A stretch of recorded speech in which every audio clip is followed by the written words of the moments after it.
And what is the secret with Nigerian men?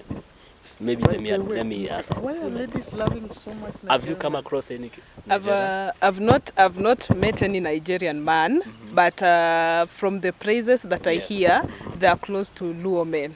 And you know how Luo men treat ladies in Kenya alone. Unapata akona Mercedes, akona ni. They will treat you very well. Watakutreat right. Girl. At the end of the day, unaachwa tu hapo kilia wakati ameenda kutreat somebody else. So mimi nasikia they have the same characteristics with the Luo men. They are romantic. They know how to treat ladies. Wakona do, wakona pesa, they treat you know ladies when people treat you ni pesa, tunaongelea pesa. They are handsome. Alafu they have that voice venye amesema, then the beard thing. So there's that deep voice. They have that deep voice. When they just call you and they're like hi, you like hey. Nigeria is one country that is known to be having high level population. It's one country with high level of ritualists, you know, and so many things is happening there. And our country also is a very ripe country where people are known to be very, very industrious and stuff like that. So, you know how you go for your nguo, uko taki. Seasons you have mentioned about January is when these things normally happen. Does it mean also sacrifices? I was reading somewhere, watu wameingia cult. There's a season for everything. Kuna wakati inafika they are demanded sacrifice yako iko wapi? Na mostly January pia. I was reading somewhere. I've also heard of that. It's in January mostly wana offer easy rituals is killing people. Then in August there's road accidents. Okay. In real sense unapata government somehow wametufail. Okay. Especially kitu wanasema free visa country. Sijui itaenda paje because kama imeanza saa hizi na yet itakuwa implemented, what will happen? So we want clear measures venye hizi vitu zitakuwa zinaendelea ama zina run for our safety because saa hizi tuko na wasiwasi, hata saa hizi tuko hapa tujui what next ama nini na happen pale hivyo nje.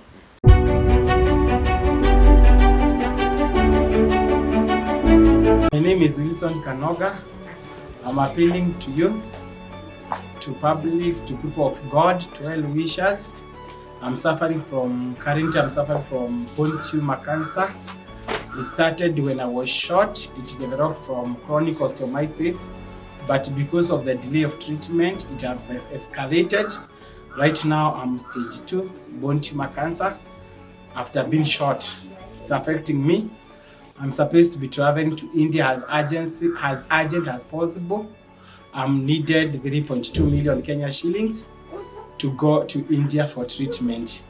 Anything that God will help you, medically, socially, emotionally, prayer-wise, God will bless you. That's my appeal in the name of God. Currently, I'm using drugs worth 28,000 Kenya shillings per month, which is difficult. I don't have parents, I don't have anyone to turn to except God. Please, I'm appealing to you in the name of God Almighty. Help me and save my life. God bless you.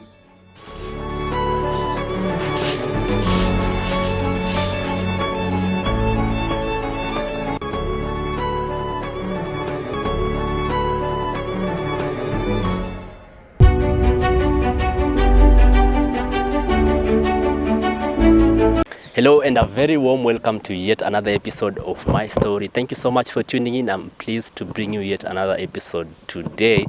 And today with me I have a bunch of special guests who we are ready to talk about what's been happening here in Kenya, especially on relationship.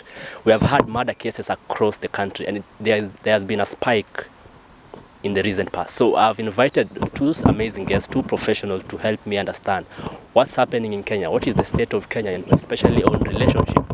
So thank you so much. Do join me as we go ahead with this conversation. Welcome, sir. Karibu sana. Thank you so much, Abil. My name is Isaac Omondi Obiero. I work as a men's well-being champion and health advocate in Kiambu County. Okay, welcome. Thank you too. My name is Saida Ali. I'm a GBV champion and also human rights defender. I run a CBO called Women Against Poverty Association, whereby we try to eradicate poverty by mentoring women and also training them how they can run their finances. Okay. Welcome so much, ladies and gentlemen. It is a pleasure to have you today, and thank you so much for accepting to come over to this conversation. So if you have had our guest here, we have two amazing guests. One of them advocates for men, and the other one advocates for women. So we are going to have a discussion. What is currently happening here in Kenya? Why are we hearing of murder cases? And some of them are really awful, especially on the cases of Rita Waeni and even John Matara. So maybe to start with you, Omoni, what do you think is happening in Kenya right now, especially on relationships? Actually, I don't necessarily think it is right now. Anytime you see something comes to its full-blown stage, it means it's something that has been cooking behind the scene. So I do not necessarily like this idea of responding once a particular incident has come to pass. Most of these cases are some things that has been happening over and over again. So I really believe it's more of a governance issue that we should be very keen in trying to understand the genesis, the very beginning of some of these incidences. Okay. Yes. Your thoughts on what's been happening? Basically, I can add whatever he has said is true. Yeah. Because this is not the first time this is happening in Kenya. We had cases like Onyancha previous years. Actually, he also went and showed the government where he buried some of the victims. Until now, we don't have any report, any follow-up. Is he alive? Is he still in jail? You see. So if another person come and do it, then there is another one and another one. So for me, I think we can blame the government and also ourselves. Because if these cases were to be followed, and we know what happened to Onyancha, then somebody like Matara will not have come again and do the same thing. Yeah, it will have been a lesson. And of course, there are people arguing out there, maybe it's because of obsession for money. Women are so obsessed with money. Some are arguing that this is a ritual thing. So what do you think this is actually is? Well, to some extent, most things that are involved, some of these happenings are highly secretive. And when an incident is captured within secrecy or privacy, that's where it blossoms. Somebody says sin blossoms in privacy, you know. So when it comes to ritual, we might just have general, indicators. For example, just last year when you heard about the Shakahola thing, when you examine just deeply what was happening there, you realize that some of those bodies, some basic private parts or basic organs were missing. And sometimes you'd want to know what was the motivation behind the killings and where were some of those body parts being taken, you know. When you look through to the so-called killings and femicide that is happening in our country today, you realize that other organs were missing. For example, the recent one, the Waeni incident, the head was not there. And so we'd want to know where the head's being taken, you know. Yeah, so these are things that are happening. To me, I strongly believe that there must be an ultimate motivation behind it. When somebody decides that I'm going to identify a person, kill this person, we must be very sure that particular motivation is behind it. So I strongly believe that it is attached to some ritualism and occultism in it. Yeah. What about you? Do you think it is feminism, ritual related, obsession for money? Me, in my opinion, I can say cut across. Yeah, because we observe a lot of killings in different ways. Yeah.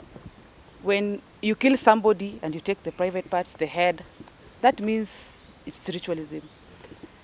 When you rape somebody and dump somebody, maybe there was a misunderstanding, and it is not good. I can say feminism is involved. Yeah. And also love for money. Everybody loves money, including me and you. We don't lie, but it depends. It can be an instance where you promise me you'll give me something, then you deny me. When I nikitaka kukusema maybe if I want to report you, sindio, what will you do? You will instantly kill me. Ama there is a deal me and you we had, then it could push through. Sasa ndio nisitoboe ile siri, utafanya nini? Utaniua. For me nadhani inakata cross. kuna ritualism, kuna feminism, kuna love of money. I don't know where you're heading. Okay. Yeah. I want us to focus on what happened to Rita Waeni and also Scarlett Wahu. Who do we blame really? Do we blame women? Do we blame men? Or what is really happening? Because when you see women now being killed, it becomes a matter to look at. But now when you look at the real story, there was a relationship involved. There were promises involved. Who do we blame here? Well, there have been a lot of judgment, especially in social media. Anytime people make the observation in public or in social media, well, it gives us a trend, it gives us a perception, it gives us the basic, the baseline to argue our cases out. Because it also tries to influence the decision making amongst other people, maybe other young girls, okay? But the fundamental component of this is, what is the trigger? You getting it? What is the very essence? I get from social media that these people, for example, they get to know each other on Instagram. You get it? Even on the other one, Rita, all right? They knew each other on social media, okay? Now, what pulls you to someone? You know, we're living in such a time when life is so difficult and everybody is trying to make ends meet. And so young people are basically doing everything possible just to see if they can get the money. Are you getting my point? Yeah. Yes. So money is a motivating factor. Because, for example, if I come to you and I tell you I have got 200,000 and I would want to share part of this money with you. But of course, what I need from you, what you'd probably give me, okay, what I need from you is sex, okay? Now, I have presented my case to you. Are you getting it? So it is up to you to make your decision that, okay, well, parting away with 100K that you obtained somewhere, it's okay. I'll come give you that shit if that's what you want, isn't it? Now, I don't know if you're going to blame me because I exposed money to you, or you're going to blame yourself because, well, you got attracted with my money and so you come to me to get this thing. Are you getting me? Now, once you come in, you do not understand who I am. Okay, I am somebody, probably we call them narcissist or something. I am somebody with underlying medical conditions, So when we disagree just a little bit, probably after getting what I wanted from you, it could be so easy for me, isn't it? Kukuruka, nasomaga kukuruka, si ndio? I say you 100K na hiki tumefanya sex just 2 minutes or 3 minutes. So we begin to argue, to negotiate things, and then that's where disagreement comes in. Of course, I do not support assault of any kind, but you never know who you're interacting with. So I would want to encourage our girls, go slow. The Bible says love for money. Love for money is the beginning of every evil, not love for sex. Of course, sex is also a sin. You do not have to get it wrong, isn't it? Yeah, but so we have to encourage our girls. Number one, you must know who you're dealing with. Of course, we know there's intimate femicide where you are my girlfriend and I kill you. You've known me for quite some time, so you can't say this is a stranger. You're going out with a stranger, right? We've heard of people in relationships killing each other, but of course there's that one that is triggered entirely by the love for money. Of course, there's also other influences. I hear that there are people that when they just stand in front of your picture, or a mirror, or a pot, or a bottle, kachupa, you're in. Hata kama uko huko Bungoma na mimi niko hapa na hiyo kachupa na iongelesha tu hivi na puliza vitu zangu, you're in. You're getting it.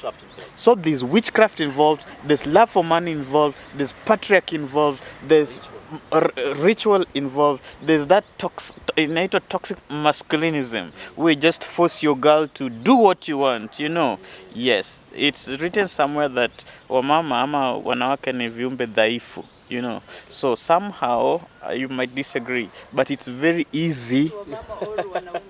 Wamama. ni viumbe dhaifu. It's very easy for me as a man to just influence a woman. It's very easy for a woman to follow my ways and, you know, move in my direction, you know. So there's a number of components involved, but as things stand today, we must create absolute awareness on our girls. One, to not put money first. The other things that you should prioritize, like your education, like your sexual purity, like your relationship, you just be intentional with them as you wait upon the Lord, right? Number two, our government system must be very, very structured in ensuring that the ritualists that are coming in our country are looked at. There are pastors who pretend to be, you know, to be religious, and people who professing nini, but they come up with a totally different objective. Like the case of TV Joshua. Well, I don't know. Oh, okay. I can see you are defending men. Let me come to women now. What do you think is happening? Do we blame men? Do we blame women for what has been happening, especially when you refer to cases of Rita Waeni and John Matara's case? When we look at the case, we see that Rita was not his first victim. Okay. So, hii ni kitu imekuwa ikiendelea. Ni kitu imekuwa ikiendelea.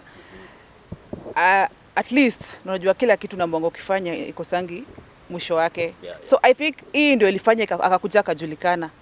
Now this is not the first case. So when you say we blame women, what about ule mtoto wa 12 years mwenye amechukuliwa akafanywa hiyo kitu? What does that mtoto wa 12 huyo msichana have to do with money? So here we cannot blame women. Neither can we blame men. For me, we can blame the system, because if system yetu ingekuwa iko strong ku follow up the cases from way behind, hizi cases zimekuwa Shakahola, tunaona the same things. But kila sandi kwa news wamepelekwa kotini wakarudishwa, wamepelekwa kotini wakarudishwa. The Onyancha case still na repeat, and so many other case hazijaletwa kwa justice. Because kama hakuna justice, mtu mwingine pia atatokea na atafanya the same thing. Ataona ule alipelekwa kotini venye amesema ukaangaliwa kwa nyungu sijui kafanywa nini, hiyo ushirikina. Si usema ni ushirikina, unafanya ushirikina yako then unaachiliwa. But system yetu ikikuwa strong, the system in Kenya ikikuwa strong, hizi vitu haziwezi happen. So do we blame the system or the person? Because you know, as far as the system can be strong, it cannot come to help you make decisions, prevent you from going to visit John Matara, from going to see the Nigerian guy. We can blame as in the person. Yes. Do we blame the person, the happening, or do we blame the system? Because you know, the system. What do you mean system? Yes. What do you mean by system? The laws. Okay. The laws. Laws zetu tuko nazo, but haziko strong vile kutugovern, unaona, kutuprotect. Kuna bills of right, right to live, right to give birth, right to everything. But hizo rights haziwekwi venye zinafaa, unaona, hapo ndo tunakuja kufail kama serikali ama wananchi. But hapa pia tukiangalia, mimi siwezi sema we can blame the women nor the men, because inafikanga point in life we are all human beings, ndio? Okay. At a point msichana atakuwa na atataka kufall in love. Nobody wants a bad life, even a man, nobody wants a bad life. Sawa? Sometimes pia kwa zile family tunaishi, unaangalia ile struggle kwa family, it's too much to handle. Unataka kusema mimi nikigrow up mimi nataka kulinda familia yetu. So by chance umepata huyu mtu na haumjui. Unapata? Umepata huyu mchali na haumjui. Anakupromise anakunini ile pesa unapata kidogo, definitely utakula peke yake, utapeleka kwa even the family is to be blamed. Even the family is to be blamed. Kwa sababu mtoto wangu maybe ako 18 years, ananikujia na gari, ananikujia na nini. Mimi kama mzazi take that initiative kwenda kutaka kujua who is this person? Uni nani unamdate? Ukishaona uko na gari, uko na nini, at the end of the day ndio hizo vitu zinakuja. So blame inaanzianga pale unatoka to the family hapo kwako kakun. Because kama utafollow up, the next day utaanza kuona kwa social media, unaanza kusema oh she was, oh he was, because pia it's not happening to women alone, pia men. Ni venye cases hazijaanza kutokea. Ni venye pia kuna zile zinafichwa, but zikianza kutokea utaona hii kitu ina cut across. So for me ni pale kwa family, unafaa uanze kumentor, unafaa uanze kuangalia huyu msichana wangu, kijana wangu ana grow. Leo nimemuona na bag na hana pesa, maybe ako university. It start from there. The friends we have pia, ndio nasema ni kitu kama pia pressure. The friends we have pia sometimes inaweza contribute. Unapatiwa na kuambia tule nikupeleke nimepata bazenga, unaona vitu kama hizo, na zile nakuja kuumana ndio unapata wenyewe hapa vitu korong, ndio sasa tunaanza kushout. Sasa hiyo ni too late, hatuwezi rudisha Rita, she can never come back, and so many other victims, but we can rectify pali tumekosea kama binadamu. Yeah. Wow. Omondi, umesikia hiyo? I agree. Ideally, it begins with family units. In as much as we have government systems to guide us, it will be very difficult, for example, to prove in a court of law that somebody, used a smoke or your picture to lure you from where you were staying to a B&B in Thika Road. It will be very, very difficult to justify that somebody used charm. These are things that might be so hard to justify in a court of law, because that is a place where you'd want to put the evidence, you'd want to have a witness, plus there are things that are, castrated deep in fear, and threats and stuff like that. So I agree with you so much that most of these observations should actually begin from the family unit, or even our hostels where we stay. Right now I have a friend of mine, he has not graduated, I think he's 21. Last weekend, maybe you would be watching this, last weekend the guy spent 102,000 in a club, and you're like, wait a minute bro, well, I can't ask this money. So I jokingly told her, these are ritual money. And unaonanga venye mtu anajamingi ritual money, mimi unajua you get it. So you'd want to really know who your friend is, and then if you can't help him so directly, you might want to just find any other avenues of trying to just get deep into because if somebody spends today, this is on a Thursday, mtu amespend 102, kesho unasikia kwa group ya watu kama 5 hivi, they're spending over 500,000 hapa tu town yetu hii. Sasa hiyo wewe umesota bro, hata 700 bob ya kusurvive hata siku 2-3 hivi kwa maisha hauna, na ni January. How do you explain that? Hata kama watu ni maso na si ati anafanya kazi, there's no specific place where this person is working, but they have money. People 23 years old, they're driving BMW. You're like, wait a minute bro, where do you usiulize mtu anakuambia ni God. Well, unanyamaza tu, juu Mungu anaweza fanya kila kitu, si ndio? But which God are they talking about? Doubting who is this God I'm serving? Yes, you'd want to ask yourself, which God are they talking about? Unasema Mungu umechosha wao jawana baraka hata mimi, because you're praying and you're also doing whatever you're supposed to be doing. So I agree with you that we need to be our brother's keeper into this sense.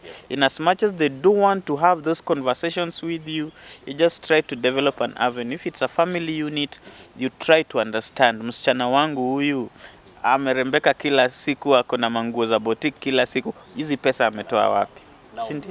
Mzazi. Na wewe mwenyewe, hata wewe mwenyewe mzazi Mtu ni mnani? Alright, I want us to take a quick break, and when we come back I want us to discuss Airbnbs in Kenya. Correct. Has the government failed us in securing our people, when they come to Kenya? Look at now our president, he is planning to make a visa-free country. Is it going to be safe for us? Because we have had cases of Nigerians coming here. They have been blamed for brutal killings. So when we come from that break, we are going to discuss that. Do you know your story can inspire, encourage, and uplift someone who has lost hope in life? If you wish to share your story with Orion Production, kindly reach us at My Story through our email address theorionproduction@gmail.com or through our WhatsApp number 0728654867 or call us on 0708286012. Visit us on all our social media platforms: on YouTube, The Orion Production; on Instagram, _Orion_production; on TikTok, the.orion.production. Don't forget to subscribe, follow, like, comment, and share. The Orion Production, home of inspiration.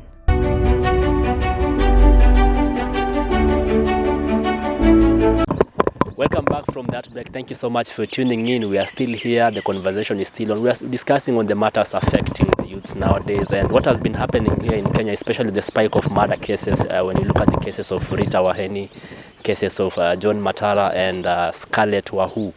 And with us here, ameingia tu sahi, nitaacha introduce kidogo. Hi, my name is hi viewers, chanianze hivyo. My name is Jedida Wafula. I'm a counseling psychologist and also the founder of Secrets of the Mind. Okay. Welcome so much. Thank you. Okay, so before we went for that break, we were talking about Airbnbs. Do you guys support Airbnbs business? Well, when you look at what has been happening, your case ya Matara, case ya Rita, yote ilikuwa BNB. What do you think? I think when you start a business, your aim is to make profit and to make money. So for me, I don't think walifungua wakijua the essence, whatever itakuja ku happen. So for me, I support the business. But whatever is happening there, I think they have to go deep. Kama ni CCTV, kama ni follow up, wafanye. Because hatuwezi sema biashara ni mbaya, yet the people ndo wanafanya. Kwa sababu hata ukifungua biashara, ianguke utasema biashara ilikuwa mbaya. It's you kuna pali ulifail. So for them, wakiangalia pali kuna loophole, tulifail hapa hivi, they can catch up. Yeah. What do you think is happening? Do you support business? Well, I support the business, and I don't necessarily believe that the killings only happen at the Airbnbs, because there are things we have also had some of these cases on the lodges, you know, even in private apartments or even in hostels, you know. Yes, but also some of these accommodations. They've got the regulating systems. I've went to a number of B&Bs myself, and when you get there, you write your name, or probably when you get there without writing your name, there must be somebody there who's got a clear clue of who you are, you know. Yeah, so I don't necessarily believe that the owners should be victimized. Yes, this thing has got nothing to do with B&Bs. Okay. Yeah, it's just being popularized for nothing. Yes. Okay. What about you? For me, just as the two have said, I support the business. Hakuna mtu anaanzishanga biashara akijua inaenda kuwa mtu and everything, and also the Airbnbs zinaongeza kwa uchumi wetu. So for me, I support the business, but what happens hapo kwa business ndio it's not good. Because if they have for example the CCTVs na pia ukiingia huko ndani wakuwa wana check vizuri, then everything will be okay, because it's not just the Airbnbs alone. Venye huyu amesema pia kuna shule, kuna hata own homes. So for me, I support the business, and I just ask them to be more when it comes to security, wa back up their security so that these things they reduce. Toughen the measures. Yeah. Okay. Now, do you think the government has also, betrayed us? Because when you look at what has been happening, we have cases of Nigerians as well contributing to murder cases, like the issue of Rita Waeni. It was a Nigerian guy. Do you think the government has failed us on the borders? Yes, they have failed us. Not only the Nigerians. When we walk in our streets nowadays, there are a lot of refugees. I'll call them refugees because maybe they are here illegally. Illegally. Yeah. Because ukitembea hata mtaa saa hizi, hata tuonge mtaa venye kuko reality. Tukitembea mtaa saa hizi unapata the people who are working with hizi ma radios, the Bluetooth, the what, unapata they are not Kenyans. Na wako wengi. Go pali kama Isilisa hizi. Utapata a lot of refugees. The Sudanese are there. Wame take over kazi zile wanawake walikuwa wanafanya, maybe kazi ndogo za kufua. So ukiangalia in real sense unapata government somehow wametufail. Especially kitu wanasema free visa country, sijui itaenda paje. Because kama imeanza saa hizi na yet itakuwa implemented, what will happen? So we want clear measures. Venye hizi vitu zitakuwa zinaendelea ama zina run for our safety. Because saa hizi tuko na wasiwasi. Hata saa hizi tuko hapa tujui what next ama nini na happen pale vo nje.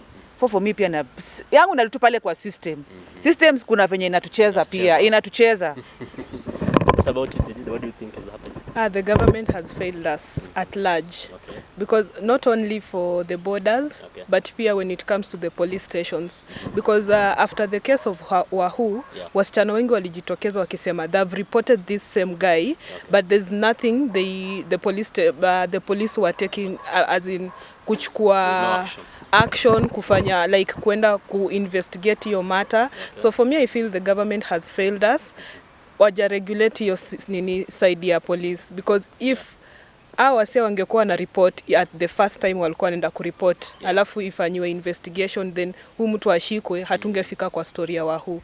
But because walikuwa na report and they're just silent, they go report, they're silent, no action is being taken, it landed us to Wahu's case. So I feel that the government should do something kwanza kwa hizi police stations. Wa make sure that if a case has been reported, it should be followed up on, and know at the end of the day what are the results from that case, or what has happened. Have they apprehended the person who has done what the people are claiming that they have done? So at the end of the day, the government should do something kwa hizi police stations. Yeah. Omondi. Well, I agree again with my colleagues. One thing about the government, their processes are always slow, and it is interdependent. An action that a system is to take depends on another. For example, a judge depends on an investigation, on prosecutor and stuff like that. And sometimes you find that your hands are tied when you do not have adequate evidence. You get? I think what's missing generally is a thorough, intentional leader who decides that I'm going to walk this path. You realize the days of Michuki, when he was talking about seat belts and everything is being done. Even Matiang'i, when he said hakutakuwa na uwizi wa mtihani, he stands firm. So I take this responsibility straight to the president. You know, he has to wear his priestly regalia and stand strong and say, this is my country, I'm going to be selfish with it. You know, just the way you become selfish with your boyfriend. You don't want a joker, somebody else, you know, walking stealthily around your boyfriend. So unatoa ukali. Sindio? So our president must be very, very intentional and say, this thing cannot happen in our country. We have secret agents in our country. We have DCI wetu hapa nchi. They know what's happening. You know, they are very, very sure of what's happening in our country. There are things that you can't easily explain to people. But at least as citizens of this country, we deserve an answer, and we deserve to know how things are being done, isn't it? So our president, I believe, must be very, very intentional. When he was opening the boundaries for foreigners, maybe the intention was right, but he must look at the flip side and say, we are going to vet everybody who's coming in. Let me give you a short story. A few months ago, last year, there are particular people from Nigeria who came into our country, you know, and they were coming for a crusade, a mission, you know. They called students from different schools and young leaders into that particular conference, you know. An observation is made that immediately after that meeting, about 6 young men who attended that meeting died mysteriously after somebody picked them that is going to be their mentor. You understand? Nigeria is one country that is known to be having high-level population. It's one country with high level of ritualists, you know, and so many things is happening there. And our country also is a very ripe country where people are known to be very, very industrious and stuff like that. So you know how you go for your nguo uko Turkey, you know, household products. You know a particular place that you can get good items for your business. So it's like our country has been marked that our young girls in this particular country has got the recipe that is needed for somebody to succeed in a particular area. So our president and I don't want to call names basically. I'm basically mentioning the president because he's the commander-in-chief. He needs to be very, very intentional. After you've known that the system can take centuries to get things organized, it decides, okay, we are going to re-register every foreigner in this country. We don't deny them access, but if they come, we must be so certain that what are they going to do? in this country? For how long are they going to be here? So that also you don't compete for small jobs. Sasa kuuza kahawa ni kitu tunahitaji foreigners. So we can do that peke yetu hapa. Ama kuuza hizo glass protector na hizo vitu zingine. So our president must be very, very intentional. Decide that you're going to do this thing. Number 2, as a country, we also deserve feedback. Nani anatamani kusikia historia ya Shakahola venye kulienda? Na venye inaisha. Si at least tuambiwe tu. Hata kama hakuna kitu tutafanya, tuambiwe wamama wangapi walipatikana kwa hiyo kichinjio, wangapi hawakuwa na matiti, wanaume wangapi walipatikana, wangapi hawakuwa na mikono za left. Unaona kitu kama hiyo? At least tuelezewe tu tukange tukijua, si ndio? At least that speaks of responsibility. And as a people we can know where we are heading to. Wow. Yes. Amazing. And I want to ask, especially because now we have women in the set, I want to ask you, why are some women so mbona wako loose? Because when you look at the case of, I don't want to blame Rita Waeni, but when you look at how that happened before apatane na Nigeria, she was really lured. Akabembelezwa, hata roho yake ilikuwa anajishuku, lakini bado she was able to be lured. Are women loose, or what is happening? What do you think is happening? I must say that that's not the best term to use. Women are not loose. Okay. Women are just, at some point, we are vulnerable. Okay. And when we get to that state of vulnerability, we do what is needed at that period of time. You are a man, you've come to me, you want me. Yeah. So you use all ways, but unashindwa. But there is this one that if you use, I'll be vulnerable. Then which at that period of, I can't say it on, on live cameras, okay. But my point is, ladies are not loose. Okay. It's just the state of vulnerability. Nimetoka pe nimetoka, my parents hawana pesa, yeah. But you've offered me money. Do you think nitakata? Because I'm in that state of, I want this cash to help me buy maybe lady, and we are expensive by the way. Yeah. So we go, ladies are expensive. So utataka mafuta ya uso, utataka ukwe mrembo, like you want to be yourself, you want to be beautiful. Okay. So of course kama sina pesa, if somebody else anani offer pesa, I'll go for that money. Mbona nikatae pesa? Wow. Another thing, if I have money and I don't have friends, yeah. And I get somebody mwenye atani offer yo friendly love, why should I not go for that friendly love? So I will not say ladies are loose, but I will say it's that vulnerability state that makes us do things that people out here view us as being loose, but we are not. Okay. And what makes you vulnerable? Is it money or personality? Pesa ndio kila kitu. Unajua hata nikiwa na pesa I can buy a personality. I'm an introvert, but nikipata pesa I'm an extrovert. Una get. So hata we are, money is the need. Money can buy anything, apart from life. Apart from life, money can buy happiness and everything. But most of the time tunajipatanga kwa hii vulnerability state when we don't have money, because we can't go out. We can't hang out with some people. We can't hang out. We can't buy different stuff. We can't, like, even buy pads and everything. You are in the university, unataka kukula, unataka ulale, unataka makeup kidogo. So all these things in a link kwa nini? Kwa pesa. It's not that it's the personality of me just wanting to go like, I'll use this term, but yeah. It's not good. Sleep around with men because I want, because that is my personality. Apana. It's the vulnerability in me that will make me go sleep with this man at the end of the day, knowing atanipea pesa. Unaona? Yeah. So mi hata nikikutana na mtu, nimekutana na Omondi the first time, yeah. I don't know Omondi, yeah. But because amenipromise pesa na najua nikipata hii pesa itanisaidia kusolve maybe school fees, yeah. Accommodation, kuvaa, food, I not go, just sleep with him and pay easy pesa, I solve my own problems. So it's not the personality, but the vulnerability part of it. Okay. Yeah. I understand women, it's about vulnerability, but even if it's the money, why don't you have a scrutiny, have a procedure of accepting someone's luring? How are we lacking the scrutiny? Because ni vizuri before uingie box yangu, at least give me time. Nisiku approach leo by kesho ushani. You get, What's your verdict?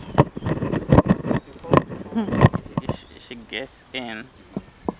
Men I don't know if it's men or just myself, yeah? We've got a tendency of insisting and persuading on a thing, you know. Of course, we've heard that instinctively when he was a little bit hesitant on the whole project. Yes. And so I see on social media comments people saying, but is there something that she was just hesitant at responding? Yeah. What lured her into it finally? So, you know, when you insist on a thing, when you insist on a thing and you try to persuade on a thing and try to keep on building it time and again, generally, si watu ndio tunakatanga madem na wanaingia box. Hawakubali hiyo time bado. Hata dem akiingianga box instantly kwani umeingia haraka, you know. But unatakanga at least usumbuliwe kidogo ndio uone. So, I think generally that's how, I don't want to play the gender cards here, but generally that's how nature is. You know, when we try to persuade a lady, by the time hata Nigeria bro wanakuanga na mandevu, wanaongea vizuri na hiyo kizungu yao. Wacha hata pesa kwanza. Pesa hata inakujanga mwisho, you know. But sasa when pesa sasa imeongezwa hapo, plus akupigishe mapicha zingine zenye alikuwa amepiga akiwa mahali. Alafu it's ile constant every day. Umeambiwa leo can we meet? Unamwambia no.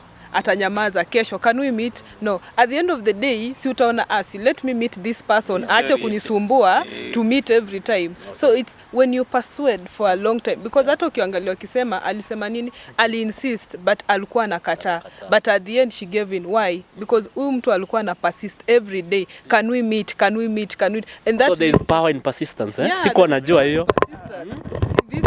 If you want to get something, you have to be persistent. Okay. If you are not persistent, then you will not achieve what you want to get. Wow. So you have to be persistent. So huyu mtu pia alikuwa anajua. That's why alikuwa na insist every time na akafanya what he did and he wanted to run away. So vulnerability and persistent.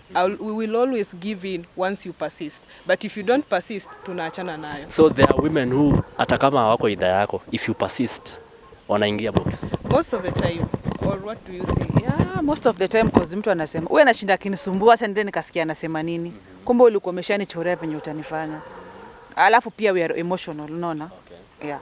Naweza kuona labda unanipigia ka story kingine, so I'm like kuna that ka emotion, kuna that hata mtoto mdogo kuna kale ka motherly love, unaona? So kuna hiyo yenye iko yani it's inborn.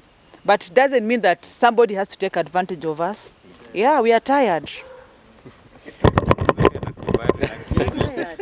And what is the secret with Nigerian men?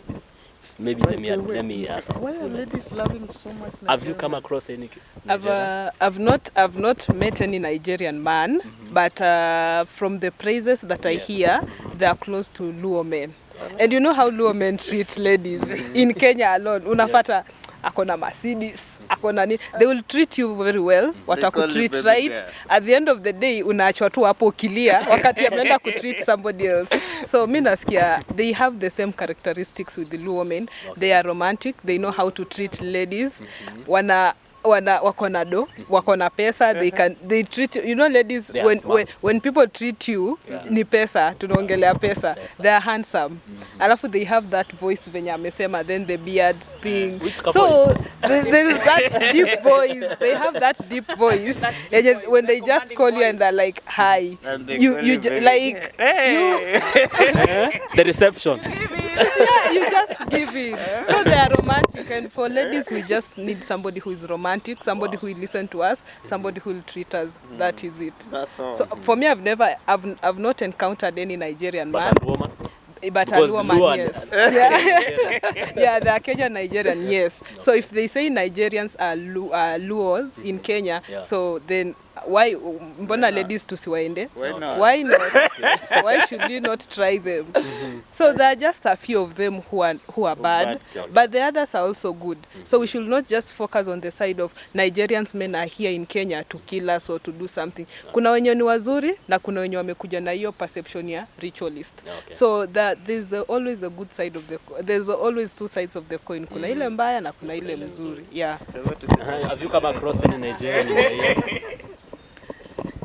Basically no, but you have had cases? Yeah, I've had cases. Actually, come to think of it, my childhood friend tulidepart, then this time alipata Nigeria person akaanza kumdate. Yeah. So unfortunately after kwenda, it was kitambo like 10 years ago, wakaenda pahali, huyo msichana alipatikana after 3 days akiwa conscious kwa kitanda. So from there mi kusikianga hiyo story you just unasikianga tu story but mi sijai kuja across them, but it doesn't give them the right also kuja kutufanya hivyo. We are human beings, our life matters. We are mothers, we are sisters, we are wives, our life matters. It doesn't give them any right. So mtu yote mwenye anafanya hivyo anafaa chukulia hatua. Now we have to put a stop on this, especially hapa Kenya. Kama ndo naleta shida na uhandsome wao we can also make our men handsome. Kama ni hiyo voice tutawapatia kofta na koa kule, they have that voice. Me believe kwa life unaweza chukua chokora na umuoshe na umweke venye anataka. Unaona? Tusiangalie ile atunapata imeshatengenezwa, unaona? Ujui imetengenezwa na nini? Hata hii mic hatujui imetengenezwa na nini, sponge imepitia process gani, but tunaona ikiwa supu. Unaona? So for us pia tunafaa tukue innovative, creative, we create our own men. Kama hiyo ndio issue, because if not so, kumbuka sasa hizi tuko wazazi, tuko na wale watoto tunalea wako CBC, they are growing. Na ndio ndarudi tu pale nilisema kwa family. Pale kwa family tunaweza kaa tuangalie na tuanze kumonitor watoto. Tuanze kumonitor hawa watoto wetu wenye wana grow saa hizi na tunaonyesha hivi ndio inafaa. Usipatane tu na mtu. Sasa pale imefika hakuna haja tufichane. Kama ni social media, kama ni media, tunafaa tuangalie curriculum gani inaweza kuja, security, unaona? Hawa watoto wanafanya nini kwa hii juu social media. Hata ukiacha mimi nikiacha simu kwa meza, unapata watoto walishaingia wako kwa YouTube. Wanaangalia vitu zao. So unafaa uonyeshe hata kama ni pale kwa YouTube kuna vitu wanafaa walan. So kama ni social media, tunasema social media inaleta hii shida. Kama ni those blind date, what can we do as Kenyans, as parents, as women, as men? What can we do? Because hii problem, mimi na believe si yetu peke yetu. Saizi tumedivert kwa whatever it's killing us, whatever it's denying us as a country, tumeingia kwa killing. Unaona, venye Kenya si usahau haraka. Of which tunafaa tu concentrate tuangalie economy iko hivi, high cost of living. Sasa hakuna mtu anaongelea high cost of living. Sasa ni ngumu sana. Sasa unasikia wanawake wanapenda pesa, you train them, you do that. Everybody loves money. Na pale hakuna pesa, hakuna, unaona? Kuna rent, kuna kila kitu. Kazi pia tunasema ni nadra saa hizi. Na kazi ni nadra kupata. Lakini tutafanyaje? Tutafanyaje ndio hizi vitu So it's upon me and you and so many others. Kuna many organizations. Tunawaplead wa come on board. Tuangalie vile tunaweza saidia society. Na si wale wamefika huku hivi. Tuanzie pale chini. Kozawa na grow generation inakuja itakuwa worse kushinda hii yetu. Gen Z. Hii generation inakuja. Mungu tunakuomba wasaidie. Wow. Now bado tuna focus na Rita Waeni. Just to add a little bit on that component of vulnerability and poverty and desperation and stuff like that. Yeah.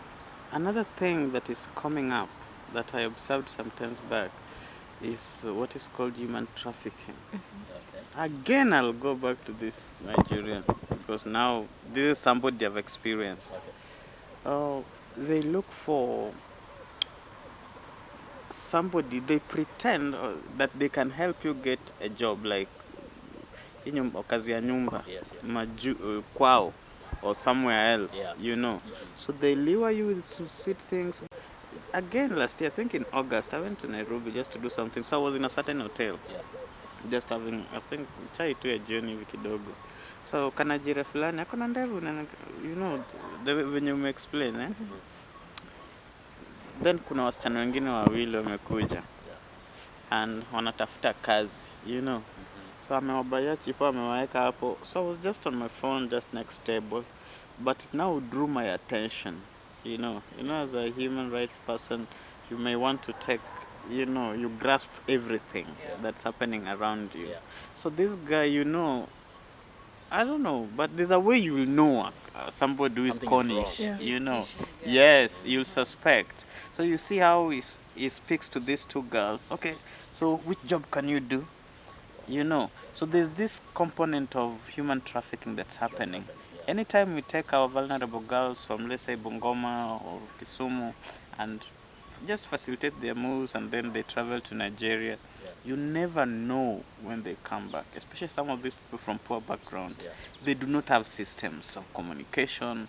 Once they go there, wanafinywa kila kitu, And so you just hear mama wanasema watoto wake wamepotea, usikia wameenda wapi. Hakuna mtu anaongelelea hizo story. So we've heard of cases where people just go missing most boys just go missing. Recently, I think early part of last year again, ulisikia watoto wengine wa shule, school boys just went missing. Mpaka wa leo hakuna mtu amejua mahali wako, you know. So some of these things really need to be watched. Yes. Okay. And now recently we have seen an outburst of ritualists. When you refer to the story of TB Joshua, when you also refer to what happened to Rita Waeni, when you refer to what happened to Scarlett, speaking of Rita Waeni, bado kichwa yake hajapatikana. So which means there is an outburst of ritualists. What do you think is the best way that our society can take? What action can be taken, you know, to be immune to these ritualists? I was having a discussion with a friend of mine, and I told her that most of these things happen in January. I don't know if you've noticed that, because even last year in January we had a lot of these cases happening. Boyfriend killing their girlfriend, boyfriend uko Roysambu, Kasarani, kurushwa kwa stairs. So for me, I feel that we should create awareness about these things. Okay. First, kwanza hapo kwanzia October, November, December, those 3 months zikuwe tu za create awareness about January, because to me notice all these things are happening in January. So let's tutenge siku fulani za ku just create awareness and talk about, yes, we are coming to the end of this year, but we're still coming to January. Yeah. So what are we going to do? Firstly, when we were talking behind the cameras before we came on set, she talked of having walks. Okay. That's another way of creating awareness. Talking to our girls wakiwa wadogo as they are growing up. That's another way of creating awareness. Okay. Because if we talk to them and tell them, you are not supposed to meet somebody you don't know in a room, in a house. So they will always grow up knowing, if I want to meet somebody, if I want to meet Omondi, if I want to meet Habil, let's meet in a public place where everybody can see us. Let's now, from there we can talk. You kama huyu mtu anataka ku accomplish mission yake, it's always fast, anataka kuifanya haraka. But if you meet in public, the next time you meet in public, ata give up. Now that's how wataenda. So if we create awareness kuanzia October, November, December about January, then it will be good. Watakuwa kwa educated, watakuwa wanajua enough we are not supposed to meet people.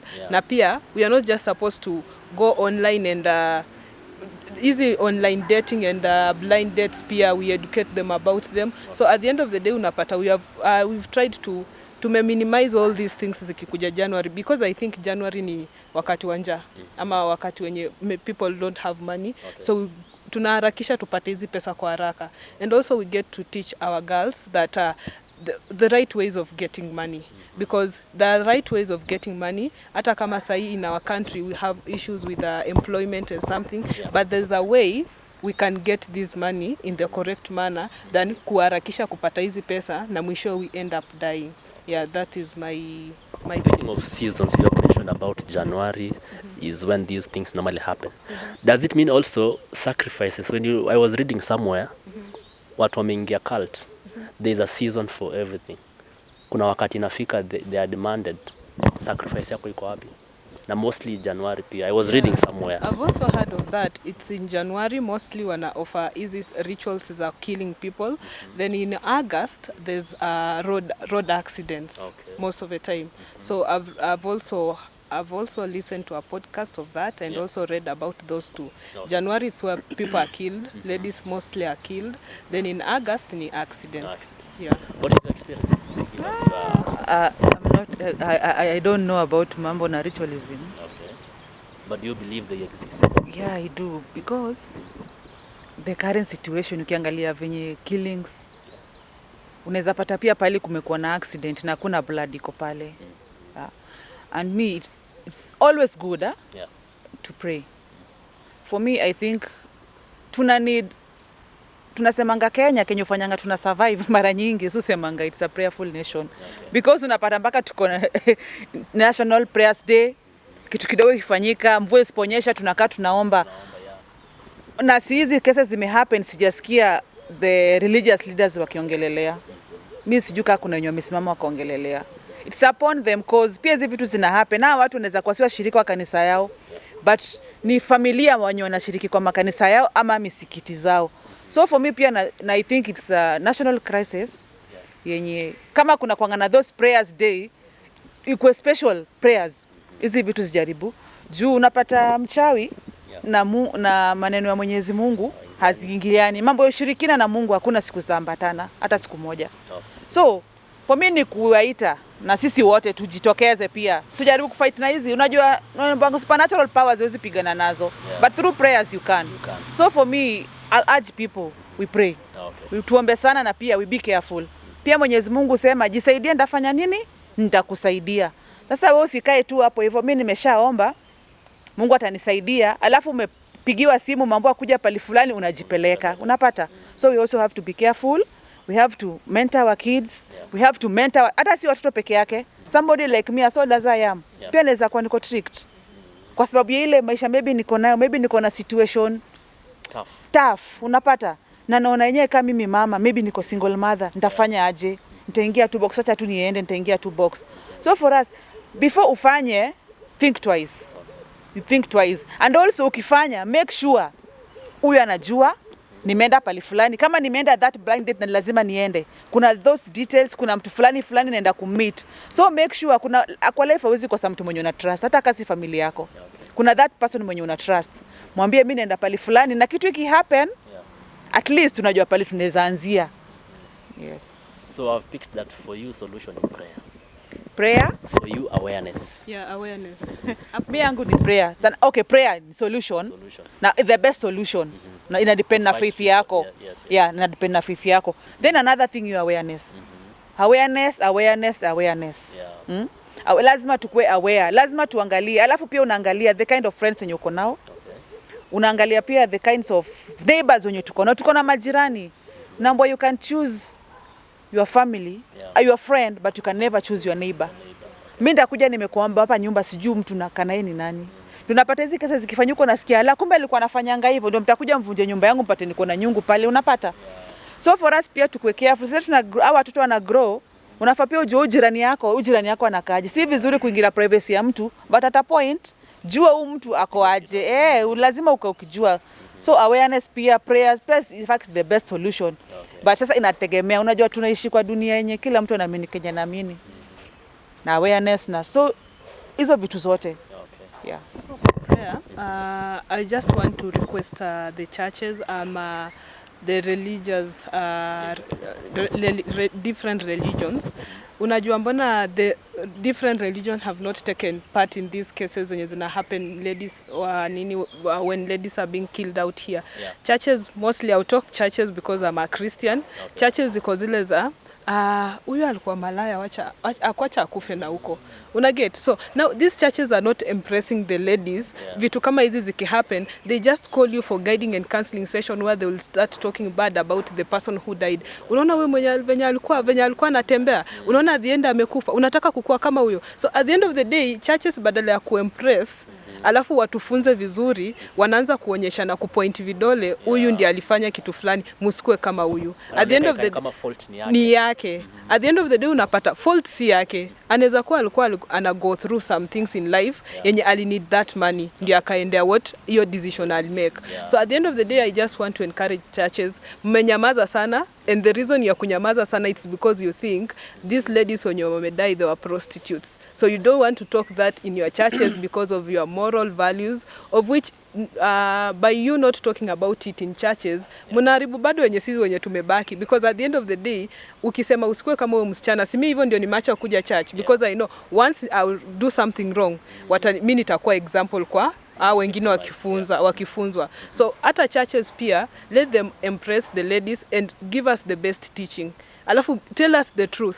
Acha kutuhide, kutuambia ukitembea vibaya hivi na hivi na hivi. Tell us the truth about hivi na hivi na hivi, because most of the time unapatanga us ladies tunapenda church. Most of it kuna ile age yenye unafikanga church is your best friend. So tumeenda hiyo church. So let the leaders give us the best advice ever. Yeah.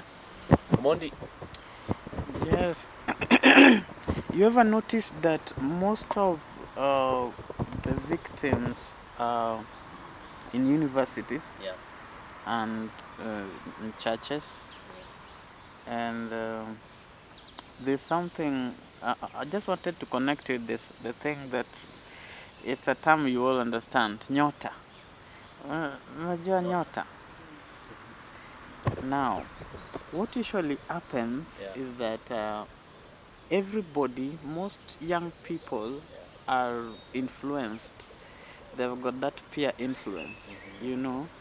When they see the Niger boys, or when they see just people doing things on Instagram and social media, they want to get there, you know.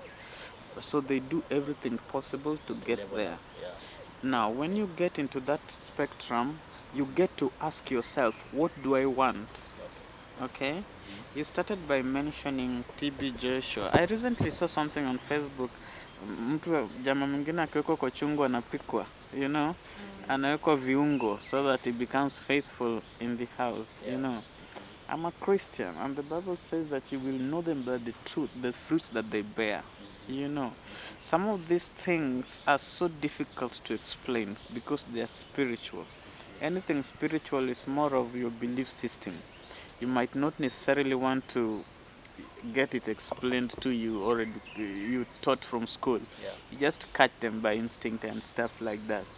So there are people who look for material possession, who just want to have money and apartments and buildings. So there are specific things that that is.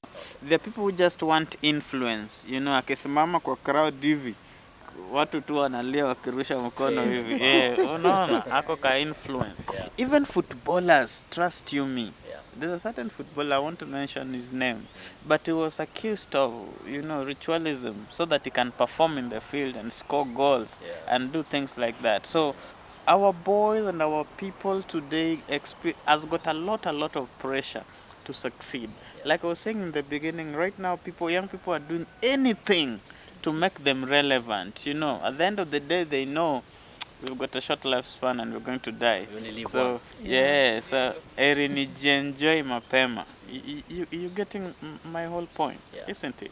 So one thing that I think needs to be done, we have organizations that can delve into this. We have mental health organizations. We have organizations that support people, just young girls' education, and even the boys. We have got Human Rights Watch and stuff like that, isn't it?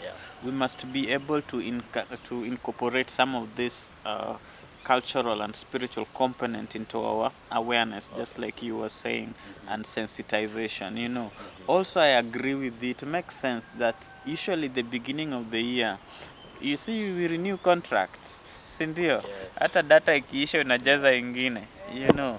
So for you to maintain that credit of your influence and stuff like that, you know, you will have to renew. That's why they tell you, we want a blood of a virgin girl, we want the first blood of a girl who is going for her periods for the first time, you know, we want a blood of a boy who is 8 years old. Our ganga, they are very specific with what they want. Very, very specific. You know, now the problem comes here. You bait. Unaona wanarushanga tu mahindi. Unaonanga venye unarusha mahindi kuku akuje mshike uchinja Christmas. So some of these people we see around, they are mere cartels. You know, mimi ukiniambia nikulete kazi yako Mosh ni kuniletea msichana kwa nyumba. Job yako itakuwa imeisha. Ngiri 10 imeingia. Si mimi naenda tu hapo kwa college, si mimi. Mtu ataenda tu. Mtu ataenda tu hapa sasa tuko na kibash mahali. Na wana sponsor. They've got no problem sponsoring some, you know, ka outing, ka date out somewhere, ka mall kakubwa, wame hype vizuri. Kazi yangu ni kukuja na madem, si ndio? Nimewacha. Wanakam. Siku na form. So umewalipia fare, umewalipia accommodation. Pombe ziko hapo, kila kitu, kazi yake ni kukuja tu. University girls will come. They will come. Immediately when they come, say, Oga will come there. Akisha kuja, wewe umemaliza kazi. You know, umemaliza kazi. So wewe umefanya kazi yako. The next person kazi yake ni kufanya nini? Kuua. So we have cartels, you know, we have middlemen, you know, and then now we have the recipients, mahali. You know, so there are people who just feed these things. Some of these organs also, they're being, zinapelekwa na ndege, man, you know, na zinapitishwa kwa hizi airport zetu zinaenda. So it's like a business that's just being done. So I really believe that our security agencies must work together with organizations like Human Rights Watch and our local NGOs and CBOs just to make sure that we sensitize our communities about what's happening. the realities of our world today, so that we may be able to prevent some of these incidences from occurring again. Okay, thank you so much. I want us to finish this show. I know we will never finish this conversation. There's a lot and a lot more to discuss, but I want you to give your final words. What do you think is the solution to what is happening now, and what are you doing? What is your organization doing to create awareness? First of all, just in a minute, naona director ananiambia saa mbaya. Kitu ya kwanza, organization yangu, acha nianze na organization yangu. Organization yangu basically tuliform kujaribu ku eradicate poverty amongst women and also to empower girl child.